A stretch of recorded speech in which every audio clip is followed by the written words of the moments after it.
It wasn't as if it was all bad. There were good moments, as there always are. Even when they're difficult to experience, there were good moments. But it was a profound struggle, and we shouldn't minimize that. The people were in such distress that they wondered if it would have been better to have been dead. And when life is that hard, it's not an unreasonable question. Is life better than death would have been? They wondered. Why? They were wandering through the desert by foot, with no clear sense of where they were headed and no clear direction. In a pillar of fire by day and a pillar of fire by night. They followed the light, but they didn't know where they were going. And let's be clear, they were hungry. Their bellies weren't full. Their children kept asking for more, which made it all the worse.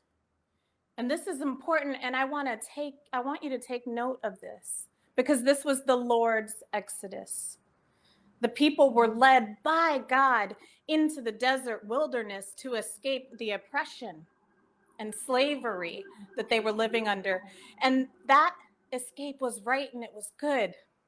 But a bunch of logistics were left unattended, including sufficient provisions.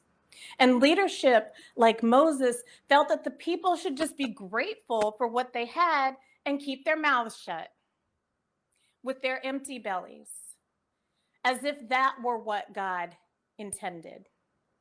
But just because the people were hungry, we actually don't know if Moses, their leader, was.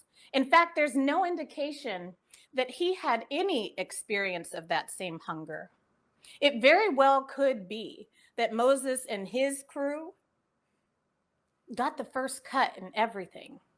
And it's not implausible to imagine that Moses and his friends could have been well fed while the rest were barely scraping by. We don't know. But what we do know is that Moses got frustrated in the way perhaps someone who was suffering wouldn't have gotten frustrated. And then he went and he fussed to God about the people's fussing. And God's response is important, and I think it's instructive for such a time as this. Maybe Moses thought God would join him in his pity party against his people, the people he was called to lead, but that's not what happened. The leader wasn't hearing the people. Are you hearing me? The leader wasn't hearing the people, but the people, what did they do? They cried out, and they got louder and louder, and they just wouldn't stop until everyone was fed. They wouldn't stop, even though the systems were set against them. And we shouldn't forget this, because the Bible is fundamentally a collection of struggles. The Bible is a site of struggle that didn't bend or yield to the structures in place at the time, including the structures that Moses was trying to set up. And this introduces tension. Nothing about our walk with God is smooth. And let me say this, if it feels too smooth, it's not a walk with God. It's a walk with someone else. Because the walk of faith is tense. It wanders through the desert. It leaves us hungry and yearning. But let me just say this.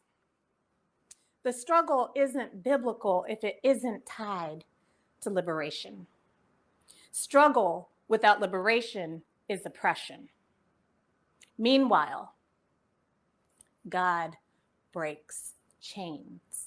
God does not place us in shackles.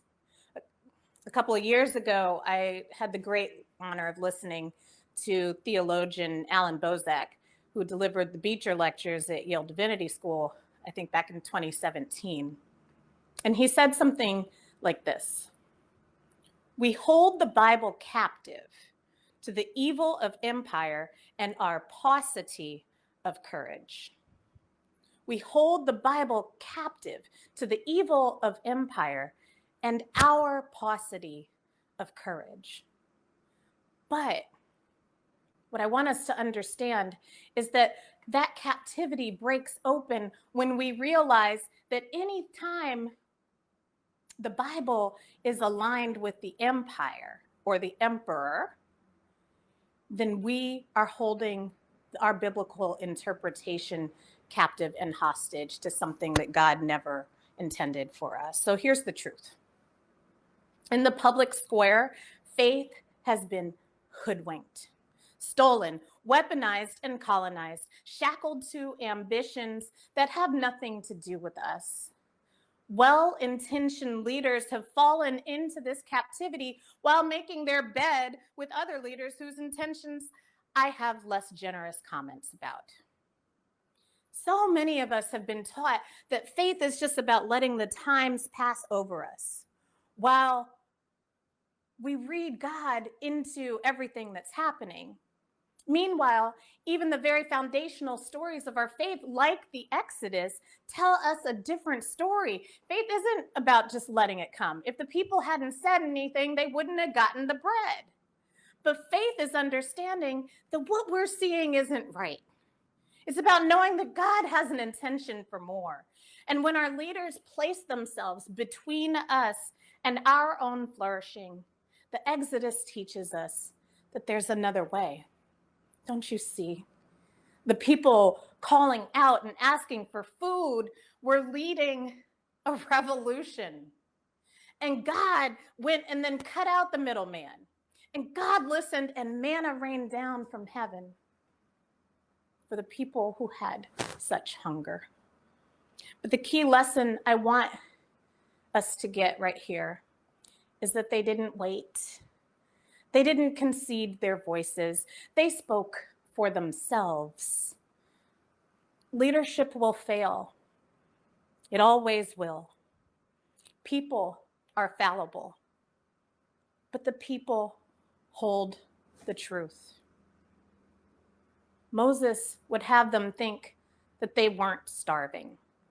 There's gaslighting in the Exodus story, folks. But God knew better, as did the people. And when those two came together, God and the people, it was unstoppable. And these are days of discouragement. When I received news of Ruth Bader Ginsburg, Justice Ginsburg, dying, it broke my heart. It made me worry. It put me, as Alexis McGill Johnson was talking about, into this state of fear. And for me, I go back and forth between my fears of what's to come and the strength that says, with these fears, I will have to figure out a way forward. I need that courage. I need that strength.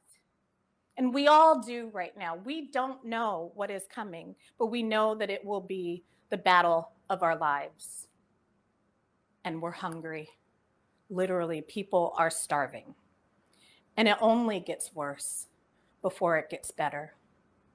But wait, there's more. There is so much more. So much manna coming as we seize our power. These are the days to follow the people of the Exodus and make our voices heard. There should be roaring in the streets. And God will hear us, and God will heed us, and God will back us up, and the manna will come.